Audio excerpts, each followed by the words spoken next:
നിങ്ങളുടെ skin type ഏതാണ്? വീട്ടിലിരുന്ന് തന്നെ കണ്ടെത്താം. സൗന്ദര്യ സംരക്ഷണത്തിൽ ഏറ്റവും പ്രധാനപ്പെട്ട കാര്യമാണ് നമ്മുടെ ചർമ്മത്തിന്റെ പ്രകൃതം അഥവാ സ്കിൻ ടൈപ്പ് തിരിച്ചറിയുക എന്നത്. മറ്റൊരാൾക്ക് ഗുണം ചെയ്ത ഫേസ് പാക്കോ ക്രീമോ നമുക്ക് ഗുണം ചെയ്യണമെന്നില്ല.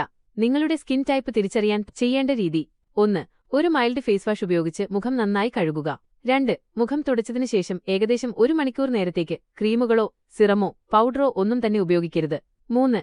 ഈ 1 മണിക്കൂർ കഴിഞ്ഞാൽ ഒരു ടിഷ്യൂ പേപ്പർ ഉപയോഗിച്ച് മുഖത്തിന്റെ ഓരോ ഭാഗത്തും അമർത്തി നോക്കി നിങ്ങൾക്ക് താഴെ പറയുന്നവയിൽ ഏതാണ് നിങ്ങളുടെ സ്കിൻ എന്ന് കണ്ടെത്താം. നിങ്ങളുടെ ചർമ്മത്തിൽ അമിതമായ എണ്ണമയമോ അല്ലെങ്കിൽ അമിതമായ വരൾച്ചയോ അനുഭവപ്പെടുന്നില്ലെങ്കിൽ അത് നോർമൽ സ്കിന്നാണ്. മുഖത്ത് വല്ലാത്ത വലിച്ചിലോ ചൊറിച്ചിലോ അനുഭവപ്പെടുകയും ചർമ്മം പാടുകൾ പോലെ അടർന്നു വരികയും ചെയ്യുന്നുണ്ടെങ്കിൽ നിങ്ങൾക്ക് വരണ്ട ചർമ്മമാണ്. ടിഷ്യൂ പേപ്പർ കൊണ്ട് മുഖത്ത് ഒപ്പിയെടുക്കുമ്പോൾ നെറ്റിയിലും കവിളിലും താടിയിലുമെല്ലാം എണ്ണമയം കാണുന്നുണ്ടെങ്കിൽ നിങ്ങൾക്ക് ഓയിലി സ്കിന്നാണ്.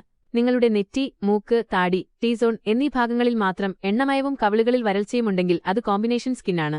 വെയിലത്ത് പോകുമ്പോഴോ ഏതെങ്കിലും സാധനങ്ങൾ മുഖത്ത് തേക്കുമ്പോഴോ പെട്ടെന്ന് ചുവന്ന പാടുകളോ ചൊറിച്ചിലോ അനുഭവപ്പെടുന്നുണ്ടെങ്കിൽ നിങ്ങൾക്ക് സെൻസിറ്റീവ് സ്കിന്നാണ്. എന്തിനാണ് സ്കിൻ ടൈപ്പ് അറിഞ്ഞിരിക്കുന്നത്? ഓരോ സ്കിൻ ടൈപ്പിനും അനുയോജ്യമായ ഫേസ് പാക്കുകളും ഭക്ഷണരീതികളും വ്യത്യസ്തമാണ്. അത് കൃത്യമായി മനസ്സിലാക്കിയാൽ മാത്രമേ ചർമ്മത്തിന് ആരോഗ്യവും തിളക്കവും നിലനിർത്താൻ കഴിയൂ. നിങ്ങളുടെ ആരോഗ്യം വളരെ പ്രധാനമാണ്. അതുകൊണ്ട് സംരക്ഷണമെടുക്കണം.